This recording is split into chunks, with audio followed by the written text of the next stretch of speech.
Deixa que eu falo, tudo bem, galera? Eu sou Alex Bagé, tô passando aqui para nossa resenha sobre futebol. E aí, por que o Renato mudou o planejamento e tá colocando aquilo que ele tem de melhor à disposição contra o Vasco e não apenas os jogadores reservas? E mais, por que o Grêmio tem que ganhar hoje do Vasco? Vamos falar sobre isso agora? Dá o joinha no vídeo aí, dá o like para fortalecer a resenha, te inscreve no canal, espalha nos grupos de WhatsApp e aperta o sininho para receber as notificações. Eu vou começar pelo Vasco, tá? E aí depois eu vou destrinchando a maneira que o Grêmio vai jogar. O Vasco da Gama, nós estamos indo para a quinta rodada do Campeonato Brasileiro, mas o Vasco está indo para o quarto jogo. Ou seja, o Vasco só jogou 3 partidas, porque a primeira partida do Vasco no Campeonato Brasileiro era para ter sido contra o Palmeiras. Como o Palmeiras estava envolvido na disputa da final do Campeonato Paulista, esse jogo acabou não acontecendo.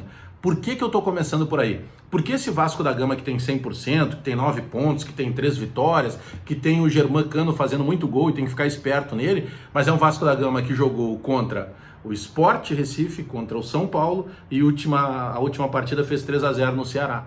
Senhores, nenhum desses times é candidato ao título. E o Vasco da Gama também, convenhamos, também não é candidato ao título. Só que o Vasco da Gama aproveitou a cartilha do Campeonato Brasileiro de pontos corridos, que é você conseguir buscar, estabelecer uma regularidade, porque lá na frente o Vasco vai começar a tomar pancada de todo mundo. O Vasco não vai fazer time com o Andrei, que é bom jogador, mas que já estava no Vasco. Aliás, o Grêmio tem que ficar esperto porque ele chuta muito de longe. Com o Felipe Bastos, aquele mesmo que já jogou no Grêmio, que também chuta muito de longe. O Germán, falta parceria para ele. Então o Vasco da Gama ali na frente pode começar a tropeçar, mas já está estocando ponto. E é essa a cobrança que eu fazia e continuo fazendo o tempo inteiro no Grêmio. E é justamente aí que eu acredito que o Renato tenha mudado um pouco a postura, porque eu imagino que em determinado momento, e olha, é digno da parte do Renato mudar. Ele não precisa ser escravo de uma convicção que ele tenha, porque se ele passar a ser escravo de uma convicção, não é mais convicção. Aí ela sai de convicção e passa a ser teimosia. Então eu imagino que o Renato tenha olhado justamente esse esqueleto que está sendo montado da tabela de classificação atual.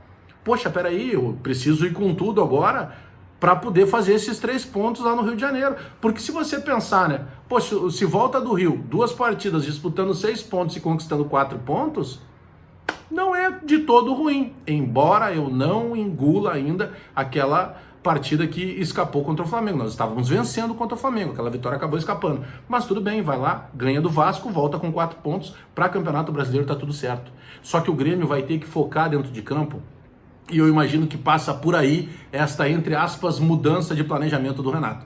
Porque o Renato estava convicto, e inclusive na entrevista coletiva depois do jogo contra o Flamengo, ele tinha deixado muito claro que o Grêmio precisava nesse momento agora preservar, porque tem pela frente a final do Campeonato Gaúcho. Mas eu acredito que as preservações que serão feitas hoje à tarde, no jogo das 4 da tarde, lá no Rio de Janeiro contra o Vasco da Gama, elas não influenciem no aspecto de que o Grêmio não tenha condição de ganhar do Vasco. Eu vou dizer mais, com o time que o Grêmio vai entrar em campo, o Grêmio é mais time que o Vasco.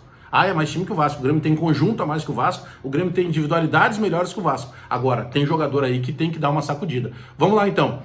Pelo que a gente está acompanhando das últimas horas, realmente não vai começar o Vanderlei, vai começar o Paulo Vitor, porque o Renato entende que o Vanderlei e que o Jeromel, dos titulares à disposição, são aqueles mais desgastados. Então o Maicon já estava fora do jogo e o Diego Souza também já estava fora do jogo. Então a gente está tirando aí 4 jogadores fora do jogo. Vamos lá, Paulo Vitor, Orejuela vem sendo titular da lateral direita, tem o Vitor Ferraz recuperado, mas fica para segundo tempo. E aí uma preservação que é o Jeromel, zagueiro pela direita, deve jogar, pelo que a gente está acompanhando as últimas horas lá do Rio de Janeiro, deve jogar o David Braz ao lado do Kahneman, até porque o Kahneman não joga juntamente com o Orejuela, não pode jogar a primeira final contra o Caxias porque os dois estão suspensos. E aí na lateral esquerda você tem o Bruno Cortes. O meio de campo, o Lucas Silva, para muitos já poderia inclusive até ser titular, inclusive para mim, ele seria titular da meia cancha do Grêmio. Você tem o Lucas Silva na vaga do Maicon, no lado do Lucas Silva o Matheus Henrique, à frente deles o Jean-Pierre. Vamos lá, Jean-Pierre, mostra pro Renato que tu não pode sair desse time.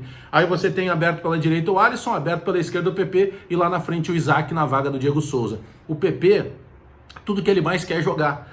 Porque o PP era o jogador de segundo tempo, né? Ele poderia entrar no segundo tempo na vaga do Alisson, ele poderia entrar no segundo tempo na vaga do Everton Cebolinha, quando aqui estava. Ele quer jogar. Então esse aí não vai ter desgaste, porque é garoto e porque tá louco para jogar. E mais, o PP, ele vem melhorando a cada jogo que passa, mas ele precisa colocar na cabeça de alguns torcedores do Grêmio que sim, ele pode ser o herdeiro dessa vaga deixada pelo Everton Cebolinha. E o Isaac é a mesma coisa. O Isaac tá louco para jogar. O Isaac entrou no Grenal em 10 minutos, com 2, 3 toques na bola, ele fez um gol. Na primeira oportunidade que a bola apareceu na frente dele, ele enfiou o pé e fez o 2-0 do Grêmio no Grenal. E o Isaac, a cada momento que o Renato coloca ele no time, ele mostra que ele tem versatilidade, que ele pode jogar como homem avançado no meio campo, ele pode jogar como um homem aberto pela direita ou pela esquerda, e ele pode pisar na área e fazer a função de um falso 9. Mais ou menos aquilo que era feito pelo Luan. O Luan, ele não tinha uma posição definida, né? O Luan era o grande jogador do time do Grêmio naqueles anos de 16 e 17, que entrava na área, que tinha bola parada, que fazia gol e que por vezes aparecia como centroavante. Num time que tinha um conjunto, que é esse time que tem conjunto sim hoje. Nós não vamos considerar, tá, mas quem é que está sendo preservado? Ah, o Jeromel, vai entrar o David Braz. Cara, o David Braz é zagueiro experiente, ele jogou no Flamengo, ele jogou no Santos, ele jogou fora do Brasil. Ah, não, mas quem que vai mexer mais? Ah, vai jogar o Lucas Silva na vaga do Maicon. Sim, mas o Lucas Silva, para muitos, inclusive para mim, seria titular desse time justamente na vaga do Maicon. O Isaac vai entrar na vaga do Diego Souza, é um menino que tem entrado e que tem mostrado que tem condição, sim, de ser um titular, ou pelo menos que o Renato possa confiar nesses jogos, nesses 10, 15 dias que vai ficar afastado o Diego Souza. Eu estou muito confiante, sim, que dá para vencer esse Vasco da Gama, não tem bicho-papão nesse Campeonato Brasileiro, e muito menos o Vasco da Gama é um bicho-papão, repito.